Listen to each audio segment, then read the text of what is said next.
Prenez le large avec Radio Grand Lac. Cette émission vous est présentée par la brasserie Caco à Albin-Centre-Lac. Hugo Mania et son équipe, c'est l'heure du kiff sur Radio Grand Lac. Bonsoir à toutes, bonsoir à tous, bienvenue sur Radio Grand Lac pour le 20e numéro ce soir de l'heure du kiff, 20e numéro. Et si ça s'applaudit pas quand même les amis. Eh ben, je suis très heureux de vous retrouver. C'est long une semaine sans vous les auditeurs, c'est très long.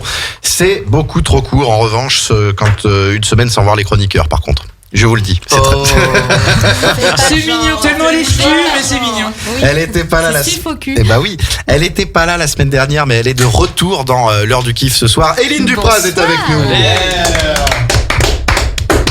Comment ça va Éline ? Ça va, très bien, et toi ? Bah bien, très bien. Qu'est-ce qui s'est passé la semaine dernière pour elle ? Qu'est-ce qu'elle a vécu ? Eh ben je travaille, mon petit. Tu travailles où toi ? Eh bien je garde des enfants et là j'ai bientôt un nouveau travail à temps plein. C'est quoi comme travail ? Surveillante dans un collège. C'est pas vrai. Si. C'est pas vrai, on s'en fout. C'est vrai. Ah non. Pour une fois qu'elle s'insère dans la société. Putain, un autre qui s'insère souvent et pas que dans la société, David Sillet. Salut. Comment il va David Sillet ? Ça va, j'ai ma nouvelle voiture. Et bah oui, parce qu'on rappelle que David Sillet avait planté sa voiture il y a 15 jours avec sa voiture affiliée à la casse. Bien joué. Et il a sa nouvelle voiture. C'est ça. C'est pas la vie a repris, t'es heureux bah, là. Complètement. Bah, j'ai l'impression de revivre parce que moi j'habite quand même dans le trou du cul du monde. Oui, mais quand t'as pas de bagnole, tu le sens bien le trou du cul du monde. Mais tu aimes bien. Ah ouais, enfin bon. Ça, des fois, ça n'a ni la chaleur ni la profondeur. Ça marche. Allez, le retour de Divani aussi parmi nous. Bonsoir. Bonsoir mon Divani, comment tu vas ? Eh ben écoute, ça va pas du tout. Qu'est-ce qui se passe ? Alors, je suis un peu enrhumé et puis je suis très fatigué, je travaille trop. Enlevez-moi du travail s'il vous plaît. Alors, tu travailles trop ? Oui. Alors, tu t'as travaillé combien de soirs cette semaine ? Bah écoute, cette semaine du coup j'ai généralement travaillé... t'as 3 dates par semaine. Non, du coup là c'est 5. T'as 5 dates ? Ouais, et franchement, il assure quand même. Toute la nuit. Il a des dates, il est demandé de partout, il a des articles, je vois dans Closer il y a pas longtemps. Il se démène. Hein. Ouais. Ah ouais, il se démène quand même. Hein. Il se démène. Apacha est avec nous. Hola muchachos. Putain, j'ai un supporter. Apacha qui a fait une annonce qui a surpris beaucoup de monde sur les réseaux sociaux. Donc ce week-end, si. Alors j'ai un coup de fil de ma mère, c'est chaud. J'ai eu beaucoup de messages de gens qui m'ont dit qu'est-ce qui se passe, qu'est-ce qui arrive à Apacha, on s'inquiète, etc. Apacha a annoncé qu'il arrêtait les micro-trottoirs sur les réseaux sociaux. Putain, tu reçois des messages alors que moi j'en reçois aucun. Alors que ça me concerne. C'est quand même dégueulasse. J'ai reçu beaucoup de messages te concernant. Putain. On m'a dit qu'est-ce qui se passe. J'arrête parce que les micro-trottoirs, je trouve plus. Je trouve plus le sens que je trouvais au tout début, on s'amuse plus autant et puis surtout il y a... On dirait que tu parles d'une rupture là quand même. Ouais non mais clairement c'est un peu comme une rupture amoureuse. Une rupture avec la rue. Il y a eu un lien que j'avais tissé avec la rue, ouais vraiment. Tu t'es embourgeoisé Pierre. Si tu supportes plus la rue c'est que tu t'es embourgeoisé. Non puis il y a plein d'autres projets, puis Apacha existe toujours. Apacha c'est un cerveau avec plein d'idées qui continue de fonctionner. Donc il y aura une suite. C'est quand que ça se voit? Bientôt justement, j'y travaille. Par contre, je tiens à dire que quand même la rupture, ta rupture sur Instagram et tous les réseaux sociaux, c'est genre en mode tu t'en battais les couilles quoi. T'as annoncé ça comme ça. Comme si écoute, heureux d'annoncer non mais ça. c'est la fin d'une aventure, le début d'une autre, comme je dis. C'est pas grave. La vie est faite d'aventures. Hein. Alors qu'est-ce que tu vas faire maintenant? Parce que les comptes Apacha vont continuer d'exister. Oui, le compte Apacha va continuer d'exister, mais justement, faut que je réfléchisse à d'autres concepts où je donne toujours la parole aux gens dans la rue, mais sous un autre format. Il faut que je réfléchisse à un autre format parce que j'ai toujours le goût à donner la parole à des gens que je connais pas et voilà, ça me plaît toujours. Et puis moi, je suis venu. Alors ça, c'est hyper intéressant. Alors c'est pas du tout le même format, c'est beaucoup plus long, mais avec Apacha tu fais aussi des conférences. Ouais. Et t'as fait une conférence jeudi dernier sur l'Afghanistan. Sur l'Afghanistan. Effectivement. Avec notre ami Ricky James aussi qui est pas là avec nous cette semaine et qu'on embrasse. Il nous écoute sûrement et qui était présent pour cette conférence aussi et qui a parlé, qui a donné son avis. On n'a encore rien compris de ça. Ah ouais, c'est clair, j'étais largué total. Non, puis je fais le prochain du coup, potentiellement au O79 le 11 novembre sur la démocratie. Et là, ça va jaser dans les chaumières. Au 79, C'est où, c'est ça en face de la C'est gare. en face de la gare de Chambéry, Voilà. c'est un espace de coworking qui est génial. C'est bon, oui, je vois. Et puis je viendrai. Eh ben, Je me dis merci. que sur la démocratie, je viendrai, Eh ça ben, m'intéresse merci. beaucoup. Ça fait Donc, plaisir. Et oui, Scott Perez est avec nous, notre agent immobilier préféré. Bonsoir. Est-ce qu'il a fait beaucoup de ventes cette semaine? Eh bah non, j'allais pas te parler de ça justement. J'allais te parler justement de Octobre ce Rose. qu'on avait mis Octobre Rose. Eh ouais. Donc du coup, grâce à l'événement de dimanche dernier avec le FC Aix, donc le club de rugby d'Aix-les-Bains, on a réussi à récolter 500 € pour l'Institut du Saône-Savoie. Très content. Magnifique. Très bel événement.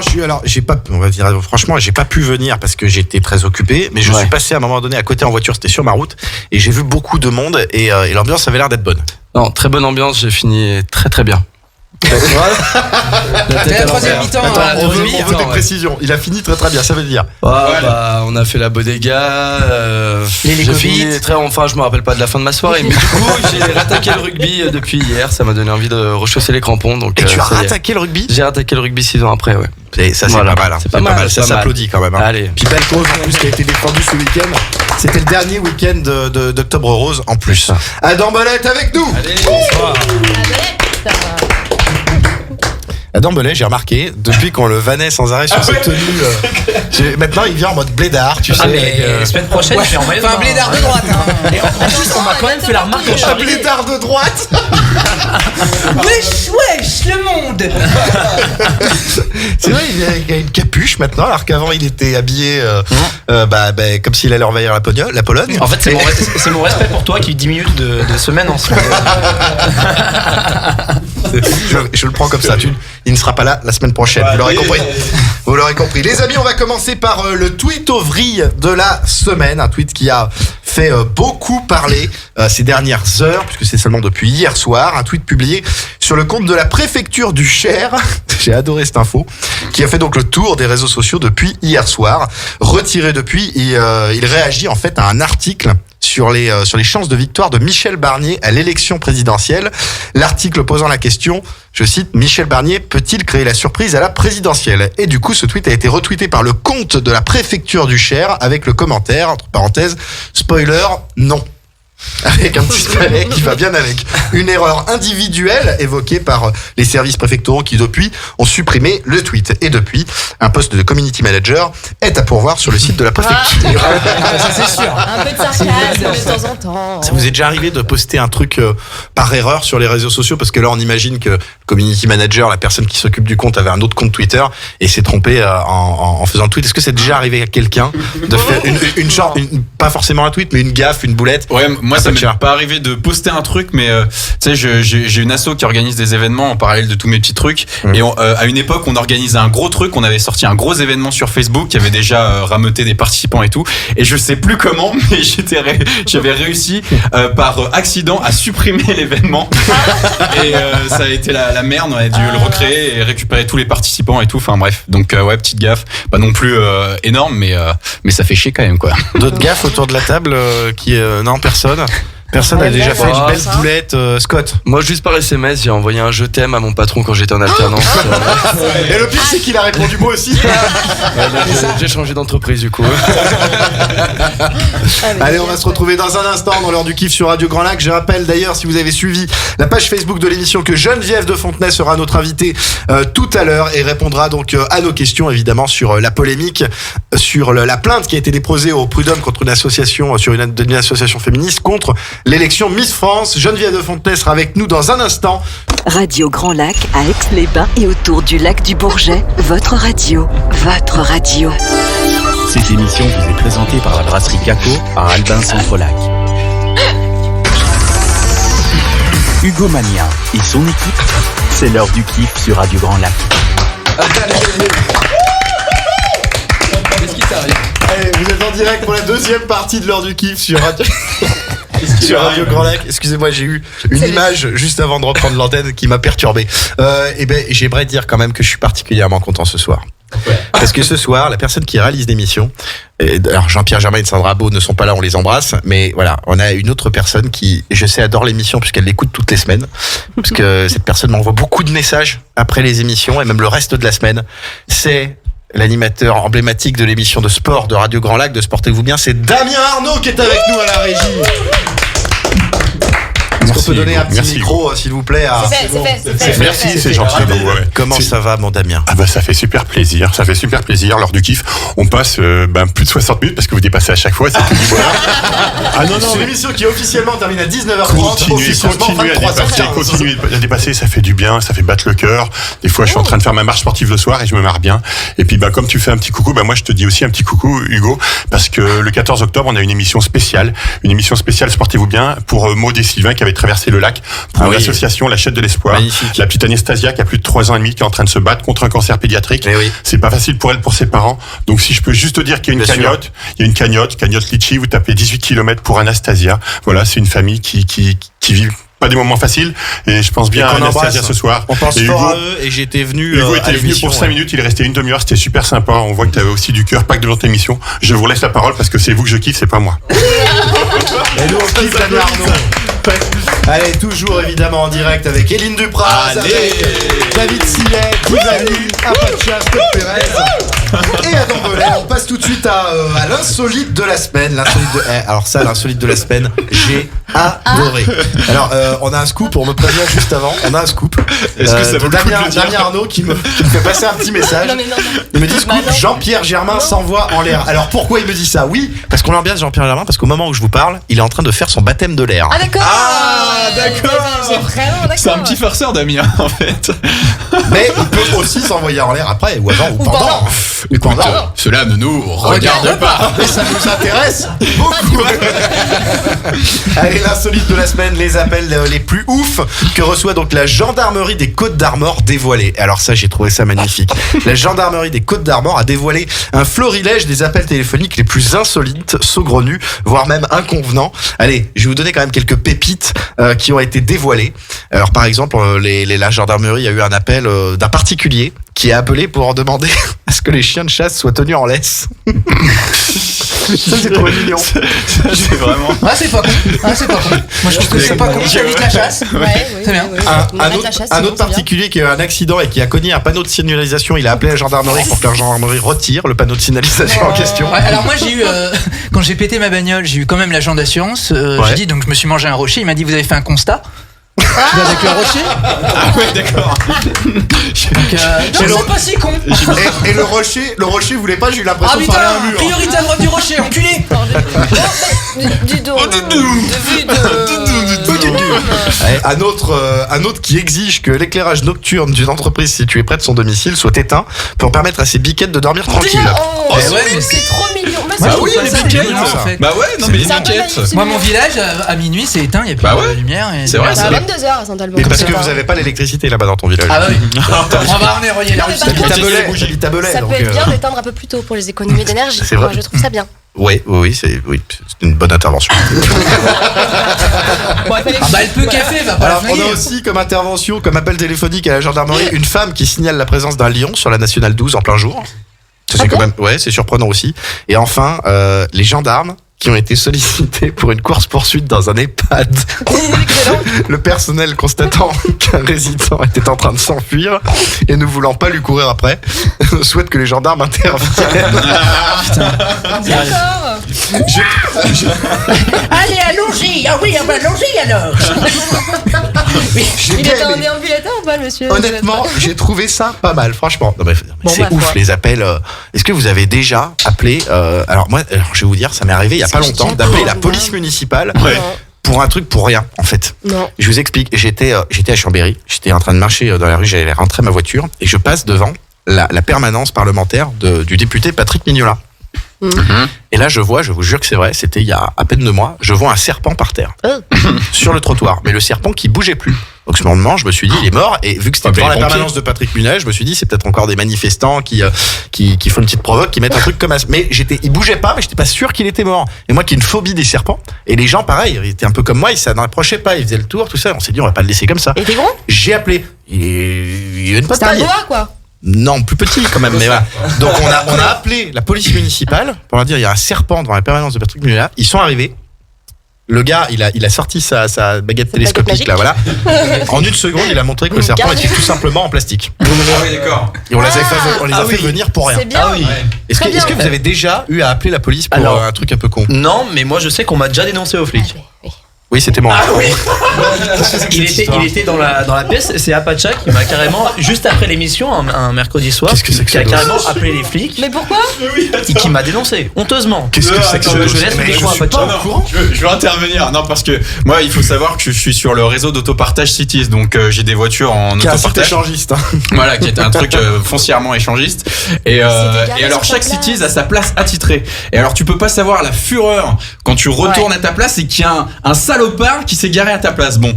Et il y a une fois, je revenais de l'émission, et là, je vois encore un enfoiré garé à ma place Cities, donc j'appelle les flics. Bonsoir, monsieur les policiers, il y a un enfoiré de ces morts qui s'est garé à ma place.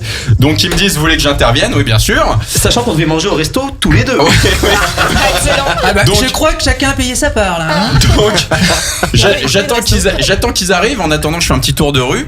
Je reviens, je vois les flics, et je vois dans la bagnole le propriétaire de la bagnole qui est revenu. Et en fait, c'est Adam. Putain. Et du coup, les flics me demandent, bon, je verbalise ou pas? Bah, je dis bien sûr, alignez-le-moi cet enfoiré. Donc voilà, super. Excellente. Ils l'ont vraiment verbalisé? Pas au courant. Non, je plaisante. J'aurais dit, cassez-vous. Il fait quand même le malin, Pierre Manson. Il fait vraiment le malin. Ah, mais ça, je peux pas supporter, je te jure. Ça, je te jure, ça me saoule. Il fait le malin sur les afters d'émission, tandis que moi, je l'ai vu en after récemment, il y a quelques jours. Attention, parce que moi je sais. Hein. Moi, je vous le dis, j'ai un dossier. Non. J'ai un dossier sur Apacha. Ouais. Puisque, alors, c'était en after d'émission, alors pas de l'heure du kiff, mais de son émission, justement, de la conférence jeudi dernier. Ouais, attends, je vois pas pour le moment. J'ai un énorme dossier parce que pas, Pierre nous a mis, on était avec un ami à lui et puis moi. Ah, ça y est, je sais. Alors, il se trouve que Pierre nous a foutu la honte jeudi dernier au soir au restaurant. On a décidé d'aller se manger une pizza dans une très bonne pizzeria chambérienne jeudi dernier. Ouais. Il y avait beaucoup de gens qui avaient les tables autour de nous dans le restaurant. Et Pierre a passé le dîner à lâcher des caisses. Je ne savais plus où me mettre. Je ne savais plus quoi faire. Non, mais moi, quand j'ai une grosse caisse qui arrive, j'aime pas la retenir trop, tu vois. Mais j'adore, tu vois, quand. Même que je suis en public ou, tu vois. Être dans le partage, quoi. Faut savoir qu'il y a bien Arnaud, notre réalisateur, qui est une ardoise. Qui est une ardoise et qui nous fait passer des petits messages. Il lui dit quoi? Apacha, l'amour est dans le paix. Voilà. J'avais dit à Pierre que je le dénoncerais à la radio sur ce fameux dîner. Non, mais moi, j'ai aucun tabou avec ça, qui était lamentable. Je vous en ferai un petit dans l'émission. Comme dit ma grand-mère, il n'y a plus de place à l'extérieur qu'à l'intérieur. Homme qui pète n'est pas mort. C'est vrai. Allez, on va passer à la suite de l'émission. Vous savez que le retour d'Adam Bellet dans l'heure du kiff, c'est aussi le retour du jeu d'Adam, s'il vous plaît. C'est parti. Qui va participer cette semaine? Eh ben, je propose déjà Eline, parce que ça fait longtemps. Ouais. Eline, c'est vrai. Allez, hein. Et David. David s'y est. Ça fait longtemps les deux. Alors, on va faire les jokers ou pas? Mais attendez, je crois que Scott n'a jamais participé au quiz encore. S'il a participé, je crois qu'il a déjà participé. Alors, Eline contre David cette semaine. On va commencer par qui? On va commencer par Eline Dupraz. Est-ce que Eline Dupraz est prête? Tu vas avoir. On a combien à chaque fois? Est-ce que vous pouvez me mettre un petit chronomètre, s'il vous plaît? Est-ce qu'on peut appeler un ami si on sait pas? Ah. Mettez-moi un petit chronomètre. Il n'y aura pas de joker, je crois, c'est ça? Ça va, Divani, tu vas gérer. Je propose que notre réalisateur soit le joker ce soir. Notre réalisateur fera le joker. Et quand vous ne savez pas sur une question, vous avez le droit de mettre un stop au chronomètre et de demander son avis donc à notre réalisateur, à qui on va donner un micro. Est-ce que Eline, tu peux faire passer un micro? Voilà, c'est parfait. Une minute pour répondre à un maximum de questions, à répondre juste. Eline, attention, top, c'est parti. Comment s'appelle la femelle du dauphin? La dauphin? La Delphino. À base de quelle couleur était le Père Noël avant Coca-Cola? Noir? Il était vert. Quelle est la date de l'armistice de la Première Guerre mondiale? Le 8 mai. Le 11 novembre 1918. Pardon, mince, la première. Oh. Quel est le plus grand pays, le Brésil ou l'Australie? Le Brésil. Très bien. 12 moins 2 moins 4 moins 5 est égal à 12 moins 2, 10, moins 4, 6, moins 5, 1. Très bien. Comment s'appelle la femelle du cochon? La cochonne. La truie. Quel était le premier bonbon commercialisé par l'entreprise Haribo? Dragibus? Et non, c'est les oursons d'or. Combien y a-t-il de litres dans un mètre cube? Je sais pas, 1 litre. En tout cas, les jokers lui servent bien. Ah bah oui. Comment appelle-t-on une pomme vice-championne du monde? Une quoi? Une pomme vice-championne du monde. Une pomme dauphine. J'allais le dire. On lui accorde. Quel type de chapeau porte tout le temps Charlie Chaplin ainsi que les Dupont dans Tintin? Bah, le chapeau haute forme, le haute forme. Le chapeau melon. Allez, c'est combien? 3 bonnes réponses pour Éline Dupraz. Et heureusement qu'Éline avait un joker. Hein, donc... Pardon, mais ça va trop vite pour demander un joker. Enfin, t'as pas. Je sais pas. De répartie? Non. Mais je t'emmerde. Attention, je t'emmerde. C'est l'autre que tu cherchais, c'était je t'emmerde, je crois. Oui, c'est ça. 1 minute pour David Si à présent. Attention, 3, 2, 1, top, c'est parti. Qui était le premier président de la 5ème République? De Gaulle. Charles de Gaulle, très bien. À quel âge est décédée la reine Elisabeth II? Allez, la merde, désolé, je me suis trompé avec le quiz de la semaine prochaine. Comment s'appelait la Russie lorsqu'elle était communiste? Stop. Je ne peux pas faire tous les quiz, hein. C'est horrible. Évidemment, on ne cautionne pas ce qui vient d'être dit par un C'est horrible. Je me suis trompé, un simple erreur de mise en page. Oui, mais j'ai une bonne réponse parce qu'elle est pas encore morte. Exactement. Très bonne réponse. Et on l'embrasse. Et voilà. On l'embrasse si elle nous écoute. Évidemment. Allez, c'est reparti pour le chrono. Comment s'appelait la Russie lorsqu'elle était communiste? L'URSS. Très bien, 3 x 6 moins 6 x 3. Laisse tomber, je m'en fous. 0. Conjuguer le verbe avaler au présent de l'indicatif. Tu connais ça. Javala. Et je te jure, je ne savais pas qui faire participer à ce quiz. Hein. Elles n'ont pas du tout été ciblées les questions, je te promets. J'ai plus Javala. Excuse-moi David, je sais plus. Excuse-moi David, c'est pas moi qui parle. Question suivante. C'est reparti. De quelle couleur était le logo Apple de 1977 à 98? Couleur de l'arc-en-ciel. Très bien, combien y a-t-il de lettres dans l'alphabet latin moderne? Je sais plus. 27. Qu'est-ce qu'un oiseau qui se gratte que d'un seul côté? Un flamant rose. Un oiseau migrateur. Quel est le nom de la mer qui sépare l'Angleterre à la France? C'est quoi ces questions cons? Un oiseau migrateur, c'est bon ça. C'est très drôle. C'est super drôle, j'adore. Un oiseau migrateur. Ah, excellent. Oui, si, c'est bien, moi j'adore. Il y a David Divani qui vient de comprendre. Non, là pour l'instant tu arrêtes. Quand on déconne, on arrête le chrono. Pas lui en demander trop. Allez, c'est reparti. Alors juste sur la question sur avaler, il a eu juste ou pas? Mais il a pas fait. Si, j'ai dit avala. Voilà, ouais. C'était juste. On lui compte, il y a de la pratique derrière. Vas-y. Ouais, je peux pas conjuguer la bouche pleine. Hein. C'est pas vrai. Excellent. Allez, c'est reparti. On est reparti. Top. Quel est le nom de la mer qui sépare l'Angleterre à la France? La Manche. Très bien. Quelle est la plus grande planète du système solaire? Je ne sais plus. C'est Jupiter. Quel est le prénom du personnage principal dans le dessin animé Les Cités d'Or? Esteban. Très bien. C'est terminé. Franchement. 6 bonnes réponses pour David Sillet. Bien joué, David. Pas mal. Il est bon, hein? Ouais. Super. Il est bon, David. Ouais, mais je suis brillant. Et les questions, je suis brillant, je m'adore, je me fascine. Il est bon quand même. Il se démerde bien. Et puis on applaudit aussi Éline Dupraz. Ça va, faites pas les faux culs, hein. Ça va. Si. En tout cas, on a pu constater que nos candidats avaient une pleine confiance au Joker d'Adèle Arnaud. En fait, tu penses pas, t'es dans ton truc. Hein, ouais, c'est vrai. Alors que c'est moi qui ai proposé l'idée du Joker. Vraiment, c'est une merde. Allez les amis, on va se retrouver dans un instant pour la 3e partie de l'heure du kiff sur Radio Grand Lac avec Geneviève de Fontenay qui sera notre invitée. Et puis encore beaucoup de séquences où on va rire ensemble, mais aussi pas que. Je pense qu'on va avoir une séquence qui va pas être facile, mais qui est très utile parce que le sujet du débat de cette semaine, ça va être le harcèlement scolaire. Il y a beaucoup à dire dessus. Et Geneviève de Fontenay qui sera avec nous dans un instant. À tout de suite sur Radio Grand Lac. Cette émission vous est présentée par la brasserie Caco à Albin Centre-Lac. Hugo Mania et son équipe, c'est l'heure du kiff sur Radio Grand Lac. Allez, bienvenue pour toutes les personnes qui nous rejoignent. 3e partie de l'heure du kiff sur Radio Grand Lac avec Éline Dupraz toujours avec nous. Salut. David Sillet. Salut. Tiffany.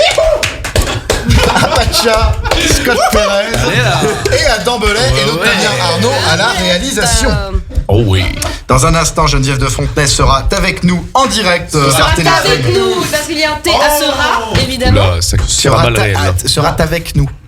Non, il n'y a pas de T. Non, c'est vrai. C'est vrai. Mais c'est le privilège des animateurs, c'est qu'ils parlent comme ils veulent. Les amis, je suis tombé sur un sondage. Un sondage sur l'utilisation du téléphone portable et je vais vous demander votre avis là-dessus. Alors on le sait, le téléphone portable c'est devenu un objet omniprésent dans notre vie quotidienne, si bien qu'il s'invite même à la table, ce qui ne satisfait pas tout le monde, on peut le dire. Pour plus des 2/3 des Français, sa présence au moment des repas est un sujet de discorde. Et oui, gravissime. L'utilisation du smartphone à table. Smartphone. C'est un smartphone qui vient de chez Spartoo. Et on les embrasse. L'utilisation du smartphone à table est source de conflit pour 68% des Français selon un sondage OpinionWay. Dans le détail, 73% des 18-24 ans l'admettent, 61% des 35-49 ans et 70% des 70 ans et plus. Et pour cause, ils limitent la conversation en provoquant des interruptions intempestives. Et oui, et 55% des Français, c'est un autre chiffre que je voulais vous donner, des Français répondent aux appels et aux SMS au moment des repas. Ça, c'est un truc. Alors déjà, au moment des repas, qui utilise son téléphone portable? Eline? Ça m'est arrivé, mais j'essaye de faire attention quand même maintenant, parce que je me faisais beaucoup engueuler par mon papa. Ah, dis donc. Très très fort. Éducation stricte. Et Damien Arnaud qui me dit que le portable c'est insupportable. Bravo. Bravo, David Sier. Moi je l'ai partout, même aux chiottes. Aux chiottes justement, surtout aux chiottes. Et surtout. C'est l'endroit où on se fait chier, excusez-moi. mais pour quelle utilisation? Évidemment, avec quoi d'autre? Non, mais moi je joue Instagram, Facebook. Mais c'est vrai qu'au resto j'évite. Ouais. Je me suis fait défoncer la tronche par des collègues, des copains. Ce qui est vrai, c'est pas bien. C'est pas bien. Donc du coup il y a un travail à faire. Dégueulasse. Divani à table. Écoute, si c'est pour des messages importants. Ou des appels importants, tu reçois quoi comme message important? Tu sais, des rendez-vous, par exemple, quand Hugo Mania il me dit rendez-vous là pour boire un café, je sais pas quoi. Bonne réponse de Divani. Le lèche-cul. Non, mais vous l'aurez compris, Divani a gagné sa présence dans l'émission de la semaine prochaine. Et quel gars? Allez, Adam Belay, est-ce qu'il utilise le téléphone portable à table? Moi non, je lis les notifs à table, mais genre jamais je vais être sur mon téléphone. Et donc tu utilises le téléphone? Non, je l'utilise pas. Non, je lis les notifs. Genre je l'ai à côté, je regarde ce qui se passe, mais je suis pas comme ça en train de lire un article pendant que je bouffe. J'ai une question. À l'église, t'as le droit ou pas ça? Non. Prescrit. C'est la catéchèse. Au Grindr pour le curé.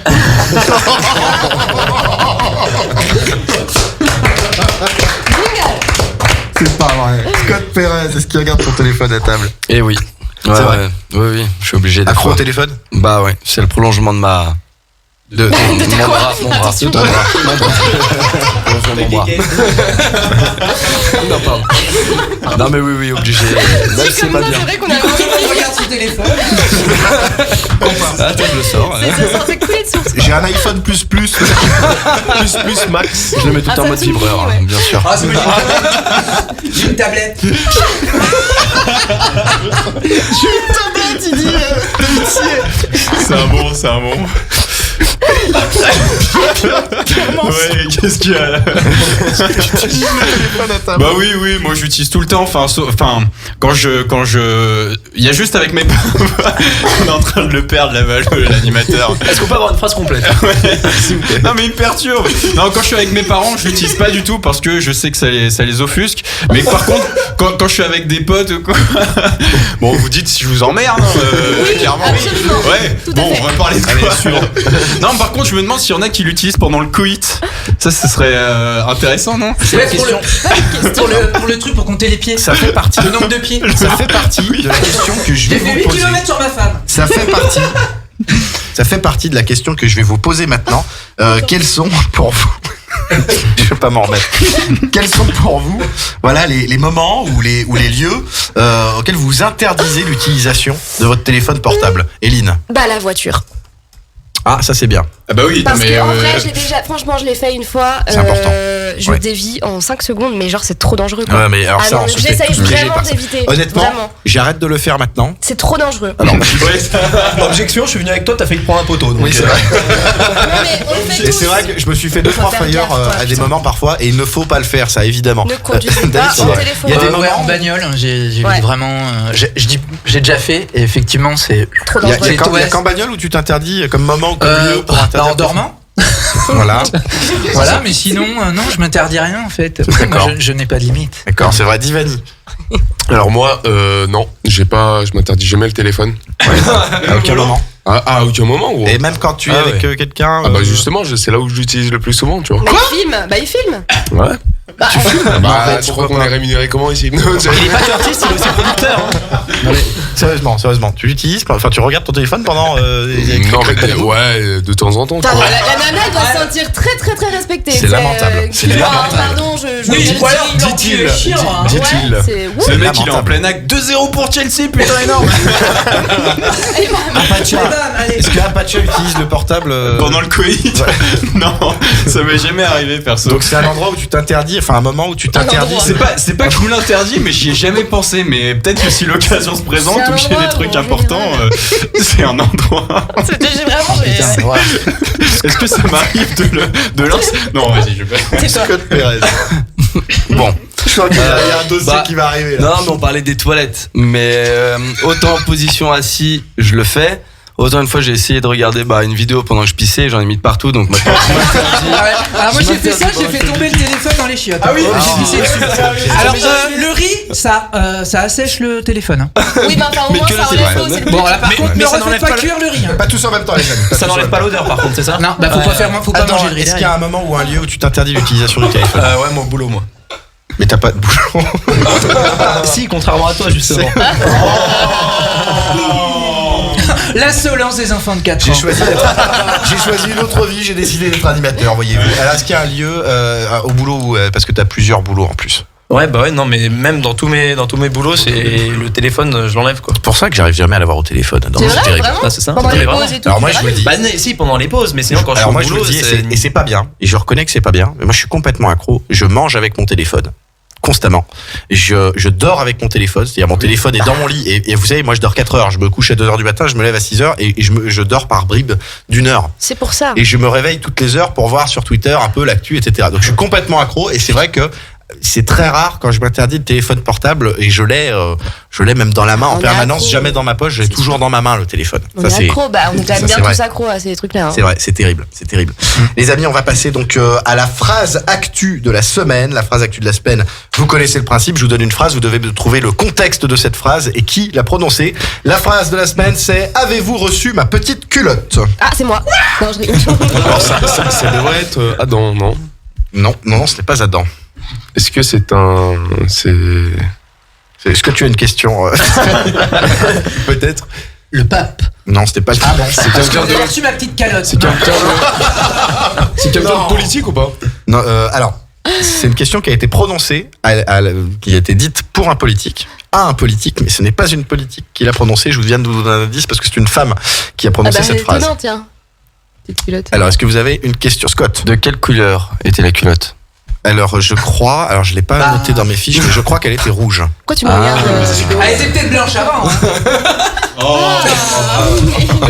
Blanche avant. Alors, est-ce que quelqu'un a une question? Est-ce que c'est, je sais pas, une journaliste? Non. C'est un rapport avec la politique? C'est en rapport avec la politique. Je vous donne un indice. Avez-vous reçu ma petite culotte? C'est une phrase qui a été prononcée à Jean Castex. Bah c'était pendant un bain de foule. C'était pendant entre guillemets un bain de foule, ouais. Un bain de foule, un bain de foule. Un bain de foule. Bah il se jette sur les gens, c'est comme dans les concerts. Et je vois que vous trouvez pas. Est-ce que je vous donne la réponse? Est-ce que c'est pas une épicière? Alors c'est une commerçante, effectivement. Vas-y Pierre, est-ce que tu as la suite? Ouais, c'est en fait j'ai de l'aide dans les commentaires du live stream si tu veux. Donc non. Merci Julien Kress. C'est Julien Kress dans les commentaires du live stream, parce qu'on est en live stream, ceux qui veulent nous regarder en plus de nous entendre. Effectivement, tout à fait. C'est une phrase d'une commerçante au Premier ministre Jean Castex le 22 avril dernier. Cathy Le Boucher, c'est son nom, avait envoyé. Non, elle est pas bouchère. Il y a vanne pourrie. Cathy Le Boucher avait envoyé une petite culotte à Matignon à destination du Premier ministre en guise de geste fort pour alerter le gouvernement sur la situation économique de son secteur d'activité. Et il y a quelques jours, Jean Castex, en visite en Mayenne, a été interpellé par la commerçante en question.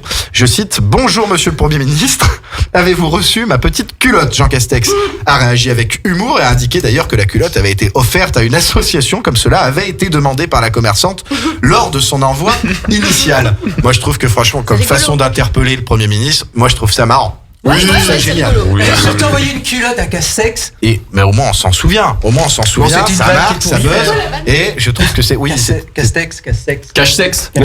Ah, j'avais pas compris. C'est pas grave. C'était fait par Philippe Bouvard. On est tous d'accord pour dire que c'est marrant quand même comme geste. Oui. C'est marrant. Alors, on maintient, on aime bien. Des grosses barres.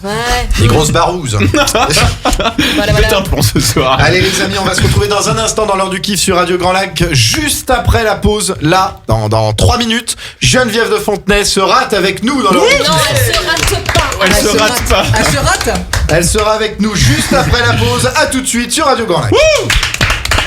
Musique, lac et passion, c'est Radio Grand Lac. Bon, cette émission vous est présentée par la brasserie Caco à Albin Centre-Lac. Bon. Hugo Mania et son équipe, c'est l'heure du kiff sur Radio Grand Lac. Allez, bonsoir à toutes et à tous pour ceux qui nous rejoignent. 4e et dernière partie sur Radio Grand Lac de toute l'équipe de l'heure du kiff. Et là, Isabelle, j'allais l'appeler. Eline Dupraz est avec nous. David Silla. Salut. Divani. Apacha. Scott Perez. Adam Bellet. Et Damien Arnaud à la réalisation. Et notre invité ce soir, notre invité exceptionnel dans l'heure du kiff sur Radio Grand Lac, Geneviève de Fontenay est avec nous. Bonsoir Geneviève. Bonsoir, vive la Lorraine. Les meilleurs. Alors on est en Savoie. Ah oui, c'est vrai que c'est vrai, mais j'ai fait le Tour de France je sais pas combien de fois. Ça commence très bien, Geneviève, là. C'est non, parce que justement, j'ai une interview qui doit être faite par un de vos collègues d'Annecy. Aussi. Ah mais Annecy, hein, en Haute-Savoie. J'arrête pas. D'accord, très bien. Comment allez-vous, Geneviève? Bah pour l'instant ça va, pourvu que ça dure. Moi je suis très content de vous entendre Geneviève, parce que c'est vrai qu'on vous entend moins qu'avant, vous êtes moins présente en interview, et puis malgré tout vous restez quand même d'année en année dans le cœur de beaucoup de Français. Ah oui, dès que je sors dans la rue, on m'appelle Geneviève, hein. Tout le monde m'appelle Geneviève. Hein. Ah bah, bien sûr, tout à fait. Oui, c'est toujours très gentil, toujours très, très, vraiment. Je me dis quand même, j'ai pas perdu trop mon temps quand même. Geneviève de Fontenay, il y a quelques jours, l'association Oser le féminisme a saisi les prud'hommes contre la société Miss France en soulevant, selon elle, que les critères de sélection du concours s'apparenteraient à de la discrimination. Comment réagissez-vous à ça? Oh, mais c'est d'une stupidité. Je suis poli, hein, parce que sinon je disais une connerie. Mais vraiment, incroyable. Attendez, la première Miss France date de 1928. 1928. Bon, ça résiste, on est en 2021, et il y a eu, dans les Miss France de l'époque, parce que c'était Maurice de Valève qui avait commencé avec la plus belle femme de France, et c'est le comité Miss Univers qui a demandé à monsieur de Valève de faire une élection de Miss Lorraine, de Miss France, et c'est comme ça que ça a débuté. Et d'ailleurs, dans les autres jeunes filles qui ont fait le concours, c'était Yvette Labrousse qui est devenue la Bégou Magacan. Oui, tout à fait. Donc ça, et il y en a beaucoup de Miss qui ont quand même les dernières ont toujours eu des gens intéressants et tout. J'ai eu des Miss qui faisaient des études de médecine, mais elles devraient savoir déjà que Miss, ça veut dire mademoiselle. Bon, parce qu'elles disent oui, mais comment ça se fait qu'elles peuvent pas être maman, qu'elles peuvent pas. Mais j'ai dit c'est pas le but. Quand elles remplissent l'inscription, c'est dit qu'il faut être célibataire, sans enfant, française, naturalisée ou autre, et voilà. Et ce sexe féminin, c'est précisé. Mais je demande, quand on voit les horreurs qu'on voit maintenant dans tous les domaines, comment dans la rue, on voit les gens qui sont mal fringués, n'importe comment, des couleurs de cheveux, rouge, vert, jaune, enfin, et puis des jeans avec des trous aux genoux, et puis tout ce que j'ai, quand je pense à ce que j'ai connu les grands couturiers, et quand je vois ce qu'il y a maintenant, mais c'était à désespérer, hein. Oui, mais c'est l'évolution de la société. Et alors justement, par rapport à l'évolution de la société, qui est un argument pointé du doigt aussi par certaines féministes, certaines associations féministes, pour vous, le concours de Miss France doit continuer d'exister? Ah ben, de toute façon, pour l'opinion publique, disons, c'est les Fontenay, puisque on sait que c'est Louis de Fontenay qui a présenté la première élection de Miss France, après Maurice de Valeb d'ailleurs, en 1947 au Palais de Chaillot et tout. Moi, je suis arrivé en 1954. J'ai fait quand même plus de 50 ans, et je suis fier de ce que j'ai fait avec Xavier, mon fils aussi, et puis Louis, que je vais retrouver probablement dans quelques temps, parce que à mon âge maintenant je suis plus vers la sortie que l'entrée. Oh, hein. La fleur de l'âge. Ah ben c'est comme ça, hein. Malheureusement c'est comme ça. Geneviève, je veux pas ce soir vous parler. On sait qu'il y a eu des dissensions, des petits problèmes entre vous et puis le comité ces dernières années. Mais bon, vous avez déjà répondu 15 fois. Ah ben là, de toute façon, ça fait 10 ans que je ne suis plus leur élection de Miss France. Bon, mais ça continue d'ailleurs. Mais vous êtes pour que ça continue de toute façon. Oh bah bien sûr. Bien sûr, parce que ça fait pas de mal à l'humanité. Bon, et c'est quand même, on peut pas dire que c'est pas vulgaire. Par exemple, quand je vois Fort Boyard là, je trouve ça très très très vulgaire ce qu'on leur fait faire, ce qu'on leur dit et tout. C'est vachement bien Fort Boyard.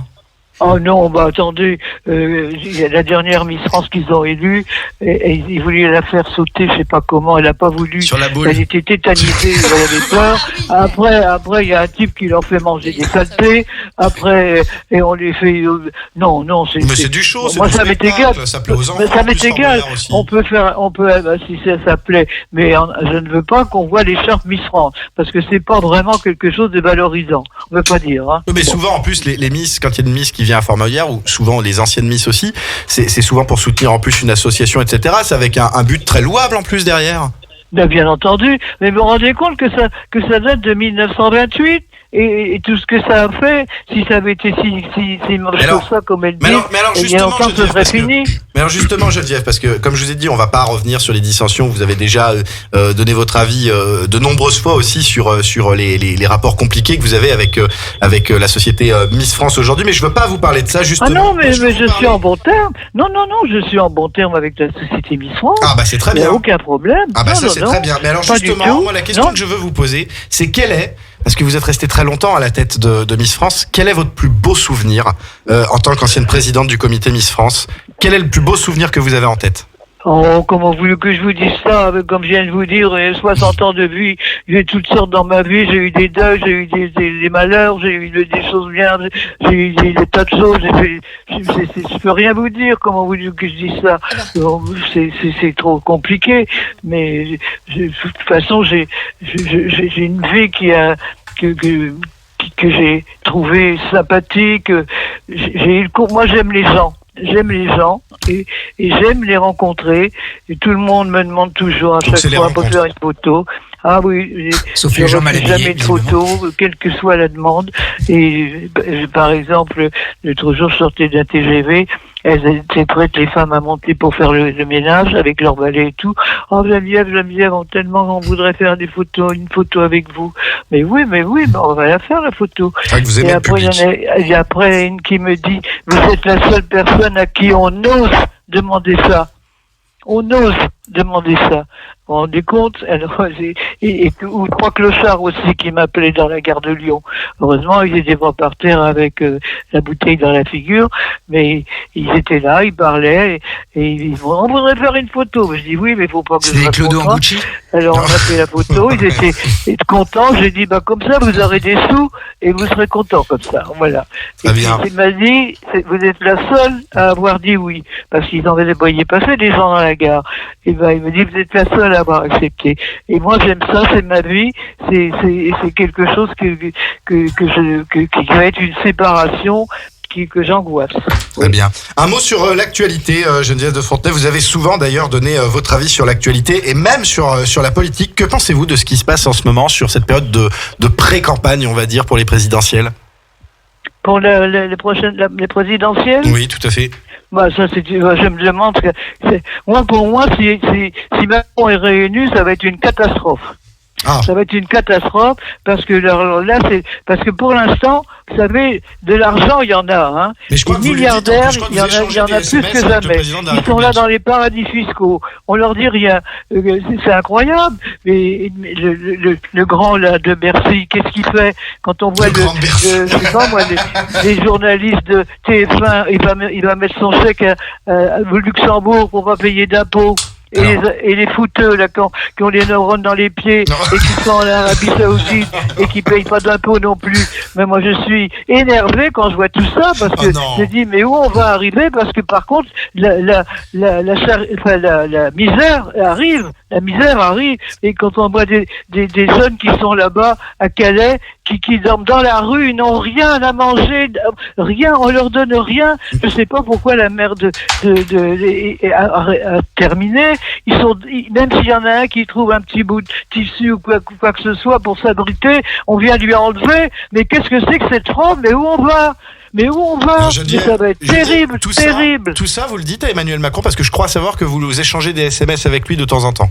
Ah, bah attendez, mais j'en ai échangé depuis le 4 février 2017 jusqu'à septembre 21. Mais c'était simplement des messages SMS, hein. Il me répondait pas forcément, mais justement. Et parfois, il vous répond. Ça tombe bien parce que quand il était, parce que je vais pas vous raconter comment j'ai rencontré. Je l'ai pas cherché, c'est le seul avec lequel j'ai échangé des SMS. Mais à ce moment-là, quand il a été élu, je me suis dit, il a peut-être changé de téléphone parce qu'il m'avait donné son téléphone dans le TGV où j'étais avec lui dans la même voiture et tout. Et je lui avais dit, attendez, évitez d'enlever l'heure d'été. Ne mettez pas l'heure d'hiver, je lui avais dit. Et il m'avait répondu, vous avez la même obsession que Brigitte. Ah, bah oui, voilà. Écoutez, j'ai envoyé, là, il y a début de la semaine, un SMS à Brigitte pour lui dire, Brigitte, dites-lui une fois de plus qu'il faut pas qu'ils mettent l'heure d'hiver, parce que ça va être une catastrophe sur le plan usage de l'électricité. C'est une catastrophe l'électricité en ce moment avec tout ce qui se passe, le prix, etc. Il faut rester. Alors j'attends ce qu'il va se décider, parce qu'elle m'a répondu, Brigitte, tout de suite. Elle est très gentille, très gentille. Ah bah voilà. Et s'il le fait, s'il met l'heure d'hiver, je vais envoyer à l'AFP ce que j'avais envoyé à Brigitte et sa réponse. Très bien. Et Geneviève, je me permets une dernière question un peu indiscrète, mais vu que vous avez souvent donné votre avis politique à travers de nombreuses interviews, est-ce que vous savez pour qui vous allez voter en 2022 ? Pour qui je vais voter maintenant ? Est-ce que vous avez déjà une idée de pour qui vous allez voter en 2022 ? En 2022 ? Ah non, ah oui, pour l'instant, bon, si, j'ai quelqu'un que je connais depuis longtemps, c'est Xavier Bertrand. Xavier Bertrand n'est pas un énarque, n'est pas un homme d'argent et tout. Il a des qualités. Il pourrait redresser un peu la France là. Mais là, sinon, je me demande qu'est-ce qui va arriver, hein. Parce que si c'est pour retomber sur Macron et puis Le Pen, ah bah vraiment, on pourra dire, c'est ce qui s'est passé avec lui quand il a été élu d'ailleurs. Il y avait personne. La différence là, il va y avoir, mais l'année où il a été élu là, il y avait personne. Et là, si ça se trouve, ça va être la même chose, on ne sait rien. Parce que il y en a qui n'arrivent pas à avoir leur sein. Il faut avoir les 500 fiches là, déjà, pour être acceptés. Il y en a qui n'y arrivent pas, hein. Parfait. Eh ben écoutez, non, je sais pas. Moi, à mon avis, ce serait bien que qu'elle puisse pas se faire cette élection de président, et puis qu'on dégage la 5e République, et puis qu'on aille vers la 6e, ou alors une assemblée constituante. Mais il faut arrêter. C'est toujours les mêmes qui sont là, qui ont de l'argent, ils savent pas quoi en faire tellement ils en ont. Ça commence à faire vraiment, ça déborde de base. Hein. C'était le cri du cœur donc de Geneviève de Fontenay ce soir. On vous remercie. Voilà, et puis si les gens sont d'accord avec moi, vous me le faites savoir. Hein. On vous remercie Geneviève de Fontenay d'avoir été avec nous en direct sur Radio Grand Lac. Allez, je vous embrasse et tous ceux qui sont autour de vous. Très bien, merci Geneviève. Au revoir. Et voilà, Geneviève de Fontenay qui était en direct avec nous dans l'heure du kiff sur Radio Grand Lac. Et puis mine de rien, je suis désolé, on n'est pas forcément toujours d'accord avec Geneviève de Fontenay, mais au moins elle a du cran. Elle dit ce qu'elle pense, elle a du cran. Et puis un scoop. Elle nous a quand même dit ce soir qu'elle n'avait plus rien contre le comité et qu'elle n'était pas en guerre avec eux. Et moi, je trouve que c'est une très bonne chose parce que ça me faisait. Moi, je vous le dis, je regarde tous les ans le concours. Vous savez qu'en plus, autour de la table, j'anime les élections locales oui, les Miss Rhône-Alpes. J'ai encore animé le mois dernier et que j'aime beaucoup. Et voilà, moi, j'ai une affection particulière pour Geneviève de Fontenay et j'espérais aussi que tout ça s'arrange et que voilà. Qu'on soit bien tous ensemble, qu'il y ait une réconciliation. Donc, mais oui, mais je suis comme ça, moi. J'aime bien les réconciliations. Trop d'amour dans cette pièce, ça me fait chier. Je suis un homme de cœur, vous le savez. Je suis un homme de cœur. Oui, c'est cela. Damien Arnaud, il est très fort sur la réalisation. Allez, on va terminer cette émission avec le débat de la semaine, les amis, sans transition. Le débat de la semaine, en fait-on assez contre le harcèlement scolaire? Je me demande même pourquoi on pose cette question, parce que je pense qu'on va tous répondre non autour de la table, à mon avis, puisque c'est un sujet grave dont on va parler maintenant avec un témoignage, celui de David Sillet, je crois, qui m'a dit qu'il voulait témoigner ce soir sur ce sujet. Ouais. C'est un sujet très difficile. On a l'habitude de beaucoup rire dans cette émission et c'est ce qu'on a fait jusqu'à présent ce soir. Mais là, on est sur un sujet qui est pas évident, qui est pas facile, mais qui est quand même très très important d'aborder. Dans la nuit du 4 au 5 octobre de cette année, là, il y a la semaine dernière, Dina, une jeune lycéenne de 14 ans, a été retrouvée pendue au domicile familial dans le département du Haut-Rhin. Elle était la dernière et la seule fille d'une fratrie de 3 enfants. Et selon sa famille, Dina était victime d'un harcèlement opéré par des jeunes filles auxquelles elle avait confié son homosexualité. Le parquet de Mulhouse a ouvert une enquête lundi pour harcèlement. La mère de Dina a aussi reproché au corps enseignant d'avoir fermé les yeux sur le drame que vivait sa fille. Dina avait reçu des messages comme, je cite, « Ne t'inquiète pas, tu vas bientôt mourir » ou « On va t'envoyer des liens sur Internet pour que tu puisses crever ». Elle avait tenté déjà de se suicider en mars dernier. En plus des insultes homophobes, elle recevait également des insultes racistes. Je voudrais vous donner quand même quelques chiffres sur le harcèlement scolaire.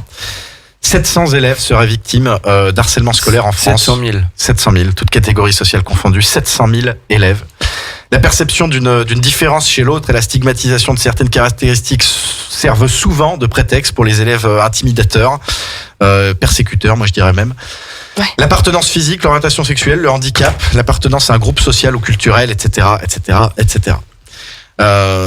Donc c'est évidemment un sujet qui est absolument terrible. Et je voudrais déjà demander, avant qu'on passe au témoignage de David Sillet, je voudrais qu'on demande déjà son avis à Éline Dupraz. Est-ce que suffisamment de choses sont faites? Est-ce que tu as déjà observé du harcèlement scolaire dans ta scolarité, Éline? Parce qu'on est pratiquement tous un peu jeunes quand même autour de la table.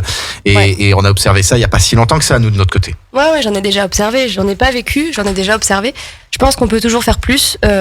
Après, moi, je pense que ça manque vraiment de prévention. En fait, je pense qu'on pourrait mettre en place déjà peut-être des entretiens avec des psychologues scolaires individuels avec les enfants. C'est le cas, hein. Ouais, mais encore plus. Déjà, mais peut-être. Je sais pas s'ils voient tous les enfants un par un, plusieurs fois par an. Et c'est pas possible, je sais. Il n'y a pas assez de moyens. J'imagine. Après, peut-être dans l'éducation civique, enfin les classes d'éducation civique, là peut-être plus parler de ça, peut-être plus de prévention, essayer de faire quelque chose pour en parler dès le plus jeune âge, CP, CE1. Après, je sais qu'ils ont déjà mis beaucoup de méthodes en place pour essayer de faire de la prévention. Je pense que ça suffit pas. Les parents doivent être derrière, les instituts doivent être derrière, tout le monde doit être derrière, mais il y a toujours un enfant qui voudra pas parler parce qu'il aura peur aussi. Donc comment on fait aussi pour déceler un harcèlement si l'enfant ne parle pas? Je sais pas. Je pense qu'on peut faire plus, mais comme dit David, est-ce qu'on aurait le temps? Est-ce qu'on aurait suffisamment les moyens? Je sais pas. Scott Pérez. Oui, je pense qu'on peut faire toujours plus. Justement, elle parlait de l'éducation civique. Alors déjà, moi, je trouve que c'est un cours qui est chiant à mourir. On t'apprend à être un bon citoyen, comment bien voter, alors qu'on vote pas forcément pour les bonnes personnes. Mais ça, c'est propre à chacun. C'est propre à chacun. Mais par contre, c'est vrai que faire un cours parallèle, même éducation les uns aux autres, en société, savoir vivre à l'école, des choses comme ça, des petites règles, parce que je pense que c'est quelque chose qui est indispensable. C'est vrai qu'on en vit, enfin, moi, j'en ai jamais vécu personnellement, mais j'en ai vu beaucoup au collège, surtout. Parce que c'est vraiment une tranche d'âge où c'est vrai que les enfants peuvent être vraiment bêtes les uns envers les autres. Mais après, je sais pas, mettre des référents peut-être, mais des référents élèves pour plus sensibiliser les élèves et les mettre en avant également. Ouais, dis-moi. Il y a des trucs qui ont été mis en place, là, j'avais regardé tout à l'heure. Et puis des vraies sanctions aussi. Sur Internet. Oui. Ils ont institué dès le CP un prix non au harcèlement et lancé une campagne de communication pour les élèves du premier degré. Donc par exemple, donner un prix aux enfants qui n'auraient pas harcelé. Je vois pas trop je trouve ça un peu bizarre. Tiens, c'est une récompense. Je trouve au lieu de la carotte, faudrait avoir comme si c'était exceptionnel de ne pas harceler. Et donc là, ils ont mis 10, mais je trouve ça super chelou, ça fait vraiment. Je suis d'accord. Apacha. Moi, il me semble que je suis pas aussi affûté que vous sur ce sujet-là. Mais il est vrai. Alors moi, je pense quand même qu'il y a un problème d'éducation aussi, peut-être de la part des parents. Je pense qu'il y a un gros problème d'éducation. Est-ce que les parents surveillent suffisamment ce que font leurs enfants aux autres élèves? Alors, je suis personne, j'ai pas d'enfant, donc ça peut pas être prétentieux de dire ça comme ça. Non, c'est pas con ce que tu dis, parce qu'il y a la surveillance sur les réseaux sociaux. On rappelle que pour le coup, les réseaux sociaux, bon, on aime tout ça, on sert des réseaux sociaux, nous, autour de la table, absolument tous les jours, et il y a plein de choses qui sont très belles avec les réseaux sociaux, mais il faut quand même dire que sur le sujet du harcèlement scolaire, les réseaux sociaux ont rendu la situation encore pire. Avant, un gamin, il passait la journée à l'école, un gamin qui se faisait harceler, le soir, il rentrait chez lui, il était tranquille, entre guillemets. Il était pas forcément très bien, mais il était tranquille. Maintenant, c'est 24 heures sur 24 qu'un élève peut se faire harceler. Donc c'est une catastrophe. Donc est-ce que les parents devraient pas aussi un tout petit peu contrôler un peu plus les réseaux sociaux? Ouais. Le cyberharcèlement, non, mais t'as raison. C'est pas si simple, c'est plus facile à dire qu'à faire, c'est sûr. C'est important, ouais. Non, puis le respect, c'est une valeur essentielle que les parents doivent inculquer. Et enfin, c'est naturel, quoi. Alors ça a peut-être pas grand-chose à voir, mais ça me surprend toujours quand je fais des micro-trottoirs. J'ai des fois des jeunes qui me racontent des anecdotes et alors la semaine dernière, en l'occurrence, on faisait un petit questionnaire. Dans les questions, il y avait: est-ce que vous avez déjà insulté un prof? Et tu peux pas savoir. Il y en a plein qui m'ont répondu ouais. Il y a même quelqu'un que j'aime bien, je le recroise à chaque fois sur mes micro-trottoirs. Il a déjà lancé une chaise sur sa prof. Enfin, tu vois, mais ça fait rire. Ouais, non, mais et ça fait partie du respect, tu vois. C'est, à mon avis, c'est dans la même case. Et ça, c'est des trucs qui s'apprennent, ouais. C'est aux parents d'éduquer bien leurs enfants, quoi, je pense. Divani sur le sujet. Bah écoute, moi, je vais pas te mentir, j'ai déjà eu de l'harcèlement, en fait, jusqu'à 14-15 ans, ouais, par là. Et c'était quoi la raison, si on peut placer une raison? Non, il y avait pas vraiment de raison. C'était au collège, tu vois, je me faisais harceler, racketter aussi. Beaucoup, énormément, parce que j'étais dans un pays en fait étranger. J'étais en Nouvelle-Calédonie exactement, et là-bas ils sont énormément racistes. Et enfin bref, mais tu vois, moi la différence c'est que j'avais pas de réseaux sociaux, de téléphone, tu vois. Donc en fait, je pense qu'il y a surtout un problème. Je pense que jusqu'à 14-15 ans, faut pas avoir de réseaux sociaux. Les gamins n'ont rien à foutre dessus, quoi. Et en plus, c'est dit, quoi. Tu vois, t'as pas à être sur Instagram ou sur Facebook avant 16 ans au moins, tu vois, minimum. Toi, déjà, tu serais pas. Mais je trouve que c'est pas bête ce que dit Divani. Tu peux pas empêcher ça. Tu peux pas, les amis, tous les potes. Mais c'est aux parents. Oui, mais excuse-moi, est-ce qu'il ne devrait pas y avoir une politique plus forte des patrons des réseaux sociaux, que ce soit Twitter, Facebook, Instagram, et même TikTok? Voilà, est-ce qu'il ne devrait pas y avoir une politique plus forte contre le harcèlement scolaire? Moi, je trouve que les réseaux sociaux ont tout à gagner. Il peut y avoir aussi quelque chose avec les réseaux sociaux, c'est-à-dire qu'ils sont condamnés systématiquement dès qu'il y a une affaire comme ça. Ce qui peut être fait sur les réseaux sociaux, effectivement, moi je suis un peu d'accord aussi avec Eline, c'est que bon, tu peux pas empêcher les enfants, les ados d'avoir des réseaux sociaux. Tu lui achètes un 3310. Non, ce qui peut être fait, c'est du parrainage par les parents. C'est-à-dire qu'il y a le compte des parents et il y a une sorte de sous-compte avec des limitations. Et quand il y a un soupçon de harcèlement, etc., ça remonte sur le compte des parents. Et du coup, on peut bloquer le compte. Ouais, mais tant que les réseaux sociaux en ont rien à foutre, parce que moi je pense qu'ils en ont rien à foutre et qu'ils sont pas condamnés, mais faut qu'ils soient. Mais moi, c'est de manière générale. J'ai l'impression d'être un dictateur éclairé, mais en fait, c'est sur le racisme, ils doivent être condamnés au même titre que ceux qui ont été racistes. Ouais, bien sûr. Sur le harcèlement, ils doivent être condamnés comme ceux qui ont harcelé. Et quand ils seront à force d'être condamnés, puis on leur prend bien du pognon, hein. Et ben là, tu vas voir qu'ils vont s'y mettre. Aux États-Unis, non mais c'est possible que dit David. Attention. Aux États-Unis, il y avait Instagram qui voulait faire un Instagram Kids et ça a été refusé par toute la population aux États-Unis, quoi. Très bien. Adam. Alors moi déjà, je suis totalement d'accord avec Jenny sur ce qu'il vient de dire. La différence que j'ai avec vous, c'est que moi j'ai grandi avec les réseaux sociaux directement parce que moi je l'ai eu dès le début du collège. Et justement, avec le temps, je réalise qu'en fait, au collège, on ne devrait pas avoir ce genre de choses. Pour moi, on devrait avoir justement peut-être un réseau social qui sera différent, qui sera aménagé justement pour les jeunes et qui sera peut-être plus limité justement. Parce que là, même pour les jeunes, ça va rien faire contre le harcèlement scolaire, un réseau social. Avec éventuellement des règles, des mises en garde, exactement. Quand il n'y a pas un âge où il y a suffisamment de maturité, etc., pour comprendre qu'il ne faut pas harceler, parce qu'il y a aussi un problème de maturité, je pense, chez les harceleurs aussi.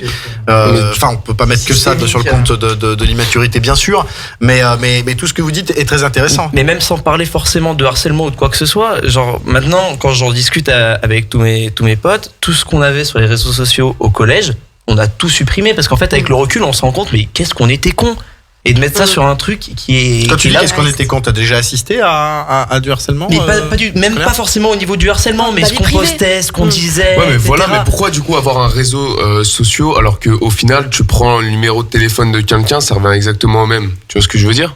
Ouais, non, mais bien sûr, c'est pour ça qu'il faut quelque chose qui soit vraiment aménagé pour les jeunes. Qui soit ouais, mais tu vas pas mettre des photos de toi sur Facebook ou quoi que ce soit à 14 ans, tu vois. J'aimerais qu'on entende David, parce que j'ai appelé David Sillet hier matin pour lui parler un petit peu des sujets qu'on allait aborder ce soir dans l'émission. Et quand je lui ai parlé du sujet du harcèlement scolaire, David m'a dit que c'est un sujet. Tu m'as dit que c'était un sujet qui me parlait, oui, qui était important pour toi. Qui m'a dit que tu harcelé au collège. Donc moi j'ai tout vécu, l'impossibilité de pisser convenablement dans le collège avec on tape dans la porte, la tape derrière la tête qui soi-disant est sympathique mais qui ne l'est pas, la fauche dans le sac, tout le regard au prof de détresse et le prof qui détourne le regard, les CPE qui s'en foutent. À un moment j'ai cru que j'allais me jeter par la fenêtre. C'est le théâtre qui m'a sauvé. Mais t'as eu des idées noires quand t'étais harcelé? Ça a duré combien de temps? Ça a duré de la 6e à la 5e. Alors j'ai fait 2 5e. C'était quoi les raisons? Parce que j'étais chétif, j'étais pas très. Enfin voilà. J'ai la taille à 41 ans, j'ai la taille d'un 6e, mais j'avais déjà la taille d'un 6e en 6e. Et du coup, c'était très. Mes parents n'ont rien vu. Enfin, c'est maintenant qu'on en parle et qui me disent mais nous on n'a rien vu, on a bien senti quelque chose. Pourquoi t'en parlais pas à tes parents? Est-ce qu'ils ont parce que tu dis je laisse ça au collège et à la maison. Alors moi j'ai pas eu les réseaux sociaux à cette époque-là, donc Inch'Allah là-dessus. Mais effectivement, je pense que ça aurait pu aller plus loin. Je me suis même à un moment retourné contre mes agresseurs que j'ai chopés par la gorge et c'est moi qu'on a puni. Donc voilà. Donc bon. Et les profs s'en rendaient compte, mais parce que c'est ce que dit aussi la maman de Dina à 14 ans. On rappelle Dina à 14 ans. Dina, enfin voilà, je pense que les petites connasses qui l'ont poussée à la mort, c'était quand même sale arabe, sale lesbienne, sale métisse. Plus tous les messages qu'on a encore. Donc, en fait, moi j'ai bien envie qu'elles prennent du racisme dans la tronche, de l'homophobie dans la tronche, Parce que en fait à un moment, et puis pareil, visiblement il y a la CPE qui rigolait avec les harceleuses. Bon moi j'ai envie de dire connasse aussi. Est-ce que les profs, est-ce qu'à ton avis les profs font suffisamment ou Bien sûr que non. Voilà. Bien sûr que alors, non. moi c'est ce que j'ai dit à Hugo hier. J'ai dit moi je veux pas condamner les profs parce que j'ai plein d'amis qui sont profs et qui font du super boulot, qui sont vraiment. Et je pense que alors il y a des cons partout, il y a des lâches. Parce que c'est de la lâcheté. Quand on est prof, on a une possibilité de sauver des gamins et on n'est pas capable. On est lâche. Donc il y a des lâches. Après c'est difficile quand t'as 40 gamins. Ils n'ont pas les moyens. Enfin moi je vois, j'interviens. Mais je veux dire, au bout d'un moment, alors je veux bien que ce soit difficile, mais au bout d'un moment, quand t'as quand il y a quand même eu une tentative de suicide en mars dernier, quand tu vois que t'es une personne qui est en détresse totale, il faut quand même. Moi je suis très ému sur ce sujet, je vous le dis, parce que l'info qui est parue, elle est absolument abominable et c'était pas un cas isolé. Il y a des morts. Il y a des suicides chez les jeunes qui vivent du harcèlement scolaire pour diverses raisons d'ailleurs, ce qui ne sont pas des raisons. Je le redis. Et je vais juste vous dire, sachez que pour les harceleurs, arrêtez, c'est absolument terrible. Déjà, ça peut ruiner des alors le moins pire, on va dire déjà, ça peut ruiner une scolarité. C'est déjà d'une. Tu te tapes 4 de moyenne toute l'année quand t'es harcelé, la plupart du temps, c'est souvent ça. Ça ruine des scolarités. Ça ruine l'estime de soi, la jeunesse. T'as l'impression qu'on te vole ta jeunesse et que tu n'en profites pas quand c'est ça. Et puis ça peut ruiner, comme le cas de Dina, 14 ans, qui s'est suicidée la semaine dernière, ça peut ruiner des vies entières. Parce que il y a la petite, il y a aussi toute la famille qui est à côté. Et ça, c'est absolument terrible. Il va falloir faire un gros travail là-dessus. Et évidemment, on en appelle aussi au ministère de l'Éducation nationale. Oui, qui se contente d'affichettes dans les vies scolaires. Enfin, à un moment, faut arrêter d'être débile profond. Est-ce que les profs sont formés déjà à ça? Oui. Ça, c'est une question que je pose. J'ai pas la réponse. J'ai fait un master pour être instit et on avait des cours justement là-dessus. Ils mettent seulement des procédures en place de plus en plus importantes, mais c'est vrai ils ont pas le temps et ni de cours spécialisés comme on disait tout à l'heure, par exemple un cours d'éducation civique où on va parler uniquement du racisme ou du harcèlement. Ils en ont de temps en temps, mais ils ont pas le temps d'en avoir tout le temps. Tu vois ce que je veux dire? Donc ça fait une prévention, mais je pense que c'est pas non plus le principal. Il y a les pions aussi. Enfin, c'est une responsabilité collective. Oui, mais moi, je sais pas, j'ai marqué. C'est le corps enseignant, c'est les chefs d'établissement aussi qui veulent pas que leur établissement soit stigmatisé parce qu'il y a du harcèlement. Mais je parle aux chefs d'établissement. L'image de votre collège sera beaucoup mieux si les enfants sont bien. C'est pas je fous la poussière sous la. Enfin, les enfants ne sont pas des poussières qu'on met sous le tapis, bordel de merde. Donc, à un moment, on s'enlève un peu tous les doigts du cul. Bon, évidemment, les harceleuses, je suis un peu en colère. C'est un truc. Enfin, ça m'est un peu revenu dans la gueule parce que les enfants souvent n'en parent pas parce qu'ils ont honte. Alors, je vous le dis, il n'y a aucune honte à avoir. C'est Jean-Michel Blanquer qui a quand même sorti après à la suite du suicide de Dina. Et que tout le monde disait, elle s'est suicidée aussi par homophobie. Il a quand même sorti, il n'y a pas de quoi s'emballer. C'est terrible. Bon, t'es sûr qu'il a dit ça? Parce que j'ai pas vérifié l'info. Oui, si, il a dit ça. À quel sujet? Parce qu'attention, une phrase comme ça. Peu importe, il passe son temps à chercher du wokisme et de l'islamo-gauchisme. À mon avis, faisons une enquête comme on a fait avec les curés et dans l'église là qui violaient les enfants. À mon avis, ça va être pire sur le harcèlement en milieu scolaire. C'est-à-dire? Je pense que si on fait une enquête de tous les enfants depuis 1950 qui ont été harcelés, je peux vous dire que à mon avis c'est pire que les enfants violés par les curés. Parce qu'il n'y a rien à voir pour le coup. Ce qui n'a rien à voir, mais ça donnera une image. Et que à mon avis, au lieu de se branler la nouille à chercher des pseudo-personnages de l'islamo-gauchisme, etc., il y a un problème, c'est le harcèlement. Ouais, d'accord. Et en plus, le harcèlement, ce qu'il faut savoir, c'est que des gamins qui sont harcelés au collège peuvent devenir harceleurs à leur tour. Alors, Donc, je y a un rebondis sur ce que tu as dit tout à l'heure sur Jean-Michel Blanquer. Il a quand même dit cette affaire doit nous alerter. Non, mais faut plus que ça nous alerte. Faut s'enlever les doigts du fion et passer à l'action. Le laxiste ne fait pas partie de mon registre. Ouais, tiens, mon cul. Il a appelé quand même à ne pas s'emballer, mais qu'il fallait quand même que cette affaire devait quand même nous alerter. Mais c'est sûr que il faut combien d'enfants morts pour que Monsieur Blanquer s'alerte? Je comprends. C'est quand même, la moi colère enfin, j'ai les cheveux qui tombent, hein, et pourtant j'en ai pas beaucoup. Mais il y a quoi? Enfin, je sais pas, mais il faut combien d'enfants morts? Mais je pense qu'il faudrait inviter Monsieur Blanquer à chaque enterrement d'enfants qui se suicident après le harcèlement, pour qu'ils comprennent que ça y est, va peut-être falloir se bouger le cul. Enfin, je sais pas, je trouve ça, mais on souhaite en moi tout j'ai cas qu'il y ait plus de choses qui soient faites. Et moi je leur dis, on parlait des réseaux sociaux tout à l'heure, je suis désolé, je pense qu'il y a aussi une politique des réseaux sociaux à revoir sur ce sujet-là. C'est extrêmement important. Pour clôturer le sujet, je vous dis juste que voilà. Avant qu'il y ait des choses qui se passent, il faut déjà évidemment, quand ça vous arrive, pour les jeunes qui nous écoutent, alerter la direction d'établissement, déposer plainte, c'est très très important. Parlez, n'hésitez pas. Il n'y a pas de honte à avoir, c'est au harceleur d'avoir honte. Demandez de l'aide également à une association. Il faut savoir que la justice punit le harcèlement scolaire, et je vais vous donner évidemment les numéros vous pouvez évidemment pour tous les élèves qui sont harcelés téléphoner au 3020. C'est un service qui est ouvert tout au long de l'année, du lundi au vendredi, donc de 9h à 20h, et le samedi de 9h à 18h. Il y a des numéros verts, des appels et des services gratuits qui sont là, net écoute, pour poser vos questions de façon anonyme et confidentielle sur le harcèlement en ligne aussi. Donc par téléphone, c'est le 0800 200 000, et c'est ouvert du lundi au vendredi de 9h à 19h. Donc il y a des numéros, n'hésitez pas à les utiliser, ça c'est déjà évidemment très très important. Je crois que Scott voulait rajouter quelque chose. Justement, j'allais parler du 30-20, mais du 30-20, voilà, c'est fait. Et je voudrais après je donnerai la parole avec aussi une petite pause, un petit truc positif. Les enfants qui sont harcelés, sachez que ça va mieux après.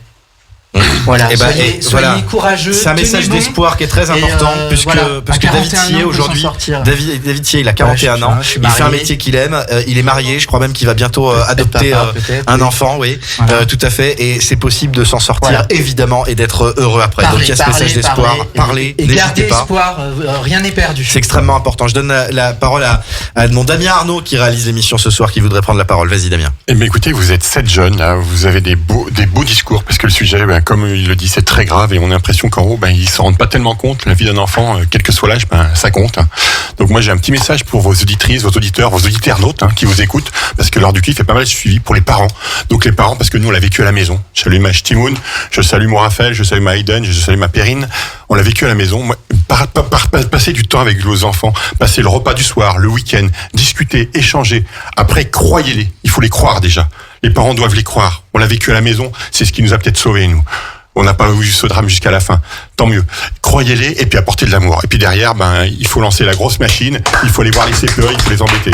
Merci pour le sujet, vous avez été super en tant que jeune, comme vous en avez parlé tous les 7. Je vous remercie, c'est une émission, je la kiffe grave de plus en plus. Et on pense bien évidemment très très fort, on a une immense pensée pour la famille de Dina qui vit des moments absolument terribles. En ce moment, on a une immense pensée pour eux. Les amis, c'est la fin de cette émission, je vous remercie de l'avoir suivi. On avait Geneviève de Fontenay également qui était avec nous ce soir, qui nous a dit beaucoup de choses. On vous ressortira la séquence vidéo sur la page Facebook de l'émission et sur la page Instagram. C'est évidemment l'heure du kiff, hdk.émission sur Instagram. J'aimerais qu'on remercie mon Damien Arnaud qui était à la réalisation ce soir. Tu reviens quand tu veux dans l'heure du kiff. Et on te remercie. J'aimerais qu'on remercie Eline Dupraz, Apacha, Scott Perez, Adam Mellet, Divani, et puis pour ce témoignage très très important, très utile évidemment, David Thier qui était avec nous ce soir.